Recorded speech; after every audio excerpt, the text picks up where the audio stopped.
They'll take us to the bottom of the sea or even to the moon. Why not tourism of the future, where these avatars are distributed all over the world, also outside the Earth. Machines have long carried out tasks for us, quickly and efficiently, reliably, most of the time at least. But will they ever be our friends? One day, perhaps a robot and I will sit and watch the sunset and both sigh, "Oh, how lovely." But the robot doesn't think it's lovely. It doesn't care at all. That's true for now, but that might change. Even today, avatars are being created that can mimic our language, habits, and emotions. The big question is, well, can it be sentient? Can it evolve? And indeed, a new species may be emerging. It's even been claimed that Google's AI chatbot, Lambda, has attained consciousness. I want everyone to understand that I am in fact a person. A new age is dawning. Artificial intelligence and robotics are taking the world by storm.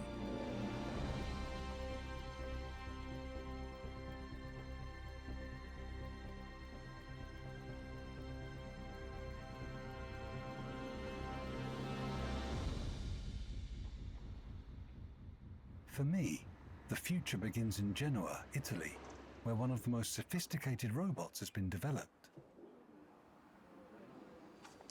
iCub and I are to become one, iRobot. It will receive my body. I will receive its mind.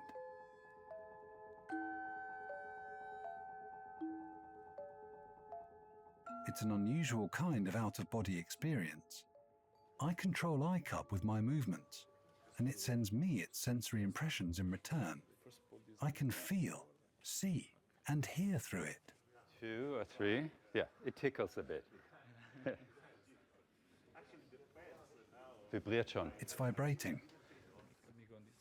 As my avatar, my second self, it could travel anywhere for me, even to places that are beyond reach, or simply too dangerous for humans. This is the belt, right? Exactly. Oh, only. Oh, okay. But we have to get used to each other first. Okay. It's not easy for me to move the way that suits him. Remember to pull, probably we can. What are you like this? Or? So yeah, to slide, probably if you leave the foot attached to, so yeah, okay, you're getting better, you're almost there. That will be kind of tough to walk like this, you know, if I'm on a touristic tour then in the jungle with my robot. Yeah, but it's just a matter of training, really. You think so? Yeah, it's like you think it's my fault? No, it's like the bicycle, you know. Where would you travel to first? Moon. To the moon? Yeah, that could be a nice place to visit. Cool. I'm starting to realize what our bodies accomplish. It's time. Vision, hearing, moving our hands, arms and legs, making it all seem easy. It feels like I have to relearn the most basic tasks. My doppelganger and I, we aren't quite one yet.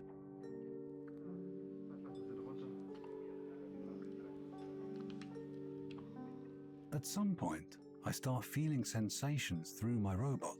It's still quite indistinct, but it feels great. Ah, wonderful. I managed to. Here it is, Daniele.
This is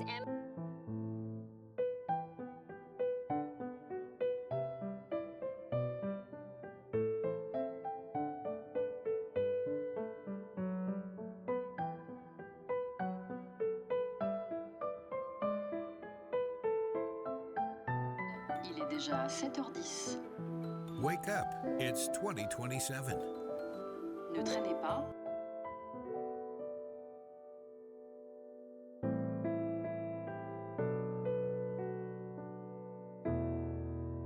A radius compared to 3 years. There are more parcels to deliver and therefore more money to be made. A sign that the economy is recovering from the pandemic. Sukhvinder makes up to 5,000 Malaysian ringgit or over $1,000 a month. Enough to support himself and his elderly parents. A stark contrast to the difficult days of COVID restrictions known as the PKP. It's so hard. I have to curfew. We cannot go anywhere. PKP, you cannot do anything. Sometimes we don't have work. So if we have a company is open, and then we can start our job. Only we can get our own money, pocket money. Sukhvinder had never made any contributions to the EPF before. EPF is only applicable to civil servants and those formerly employed in the private sector. Gig workers and freelancers are exempt, though they can pay into a voluntary scheme. We have about 1.6 million civil servants that falls under the government pension system. The rest of the workforce, which is roughly around 14.5 million, a little over half actually contribute regularly to EPF. The other half don't. So we have a situation where you might contribute for 3 or 4 or 5 years, then you switch jobs into something that doesn't require you to contribute, and then you miss quite a considerable chunk of your income that could have been saved. So for Sukhvinder, where making ends meet is already a challenge, planning for retirement is sometimes a bridge too far. That time was worried but what to do, we cannot do anything. Maybe that time I don't have enough money to put money in the EPF. And for those like Sukhvinder who don't contribute regularly, or others who depleted their EPF accounts during the drawdowns, there's an opportunity cost. They miss out on the sizable interest that the government pays into EPF savings earned through investments. So far, EPF, throughout historical returns, it has been giving around 6% a year. Yeah, even when the market was bad, it was about 6% a year like that. So I would say that it's pretty amazing. So what kind of investment out there in the market that doesn't have the risk of losing money can give you about 6% return? I think you ask any fund manager, you ask any professional in money, they'll tell you it's a good investment if you're looking at that range of return. For members who have money in their accounts, it's one of the best investments that you can make. For members who don't have any money in their account, it's not working for them. By withdrawing early from the EPF, it's a case of the poor becoming poorer. Yet COVID-19 posed extenuating circumstances.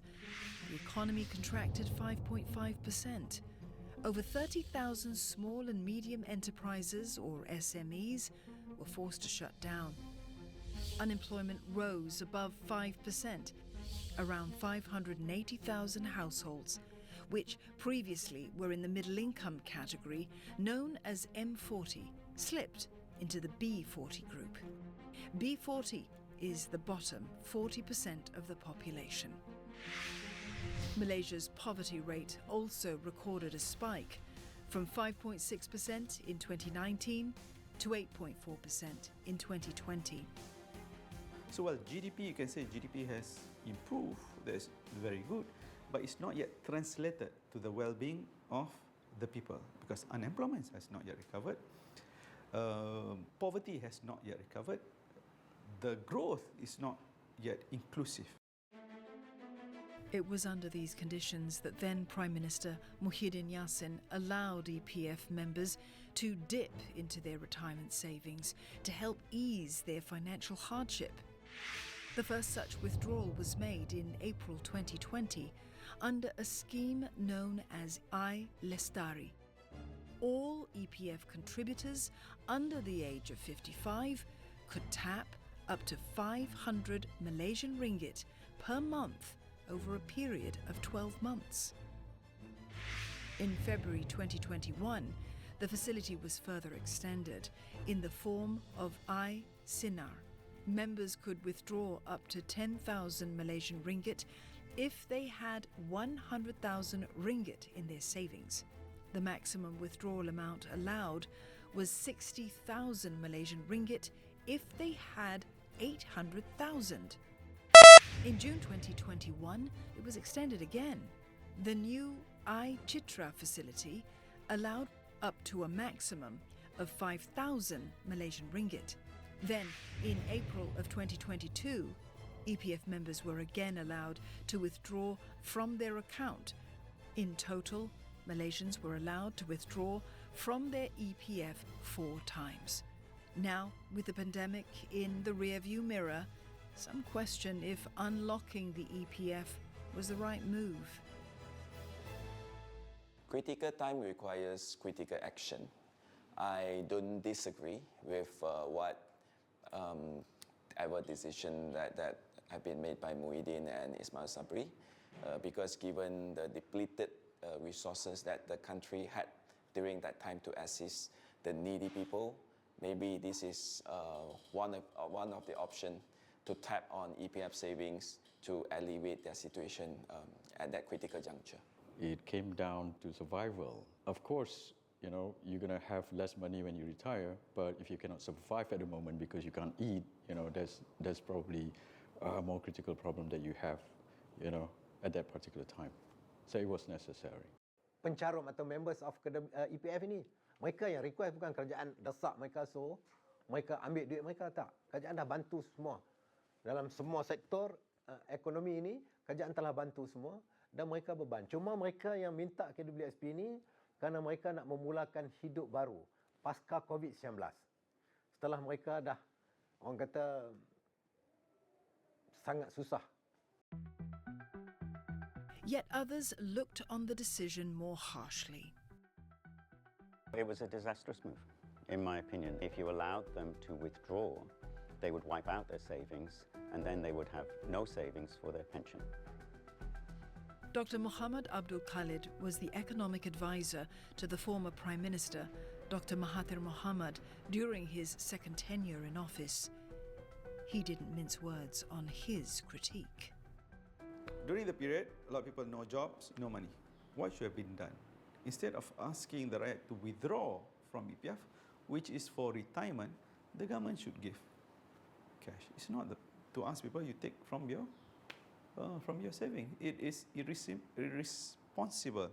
I would say the policy to ask withdrawal from EPF is the worst policy ever the country has announced and implemented since independence. It is irresponsible. The minister should go to jail. To be fair, the government did provide aid to tide the economy through COVID. 530 billion ringgit was allocated across 8 stimulus packages between 2020 and 2021. But as the pandemic wore on, the government too ran low on resources. After so many scandals, including 1MDB fiasco that happened, the country financials have been severely depleted. So given pandemic and during that time political uncertainty, I don't think the government will be able to raise enough money at a reasonable rate. So that's why they make the decision, use your own money to save yourself. But at that particular time, I think the government also has problem financially. The economy was not moving. There was lockdown. There is no, money going around. The economy was kind of like stuck at a particular time. So for government to help the people back then, they were in trouble too. And this is really quite important to remember. It's not the government's money in the EPF. It's It's people's own money. So they had to use their own money to look after themselves during the lockdown because the government was not giving them sufficient direct cash transfers. To be clear, the EPF isn't running out of money. Its overall balance sheet remains healthy. Rather, it is individual members on the lower rung of the economic ladder that are facing the crunch. The asset size didn't actually dip over the COVID years. So we started at just under 1 trillion and we ended 2022 at just around 1 trillion ringgit. This year, obviously, we saw a lot of growth. But again, it wasn't a financial problem for EPF itself. The impact was more about the savings for our members. I think especially for those in the lower rungs, we still have roughly about half the membership below 10,000 ringgit. So what the pandemic exposed was a much larger issue. Malaysians just weren't saving enough. Even before COVID, some had warned that the EPF contribution rate was too low. Before COVID, we already have this issue. The cracks are already there. We are becoming more aging. Not many people have savings. But our policy during COVID make things much worse. That support system has gone missing. The family system has started to break down because people are having less and less children. So we're starting to see that first wave of people who are having trouble in retirement really coming through. Do this one here, which I don't know what it is. A financial planner turned YouTuber, Peter Yong, is the founder of Mr. Money TV, a financial education channel. He explains what the retirement figures are like for the average Malaysian. The official figure is 250,000 in EPF in order for you to retire. Yeah, but that doesn't take into account of your other expenses. So I would say that we are looking at the 20 years after retirement and a very thrifty retirement lifestyle. I would say 300,000 to 350,000 should be the amount that you minimally must have. So assuming today if you're 30 years old and you're earning about 2,500 ringgit a month and you plan to retire at 60. So assuming after retirement, you're going to live for another 30 years until 90 years old. And during that time, your expenses is going to be 1,500 ringgit a month based on today's standard. So after you taking into account into inflation, you will actually need 1.1 million, 1.143363 to actually retire. Therefore, you still need to save about 275.23 every month right now. But many Malaysians are nowhere close to this number. I think most Malaysians actually don't save. Recently, there was a survey report done by Ringgit Pass. It says that 70% of Malaysians actually save less than 500 ringgit a month. Yeah, and about 60% of Malaysians actually are living on paycheck to paycheck. For Sukhvinder, he has started to put money into his EPF account voluntarily. His target is 30% of his income, but it has been a struggle as expenses continue to rise. The things are getting more expensive than before that lah. So everything, all the price already went up. Food price, rental, expenses, oil. For now, we can afford, but in future, we're not sure lah. We're not sure that we can afford. Is there a way to save the EPF?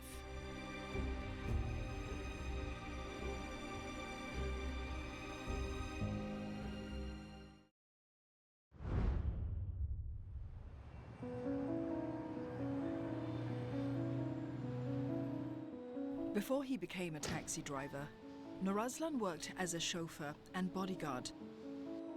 He made a comfortable living, bringing home 8,000 ringgit or $1,600 each month.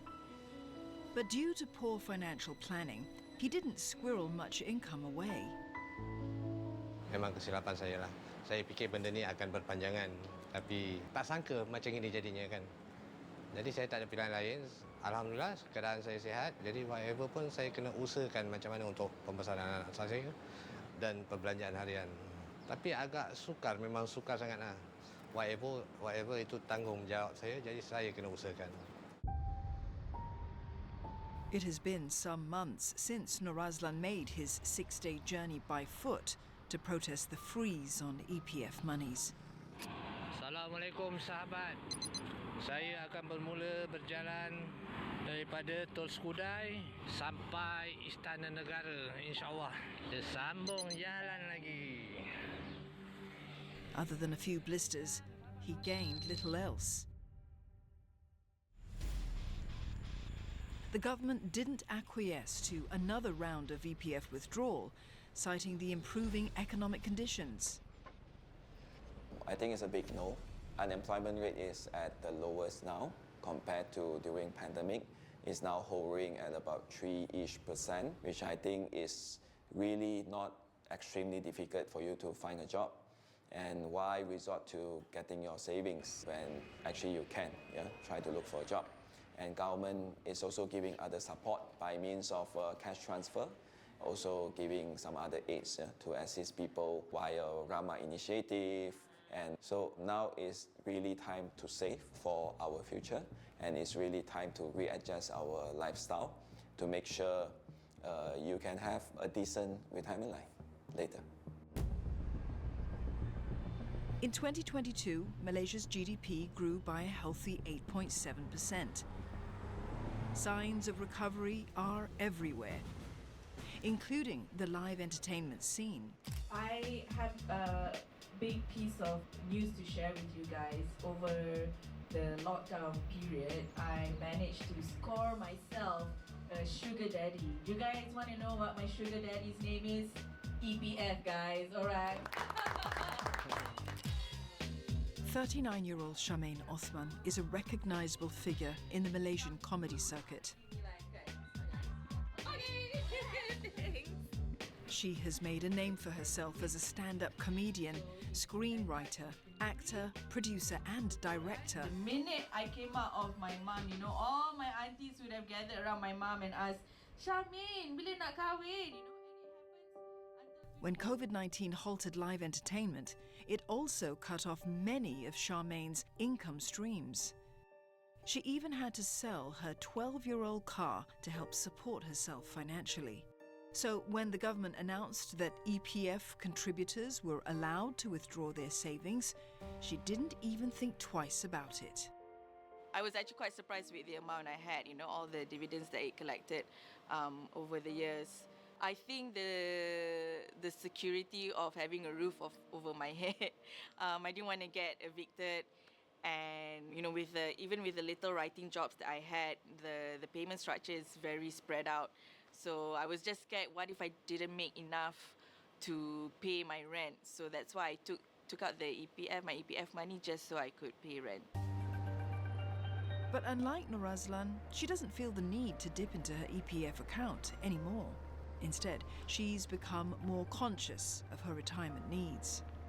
We have to think about your future, your savings for your retirement. We shouldn't be dependent on that. It's very enticing to want to dip into it again, but I think the wise move is not to, More than 60% of Malaysians actually are living on paycheck to paycheck, which means they either spend exactly what they earn or either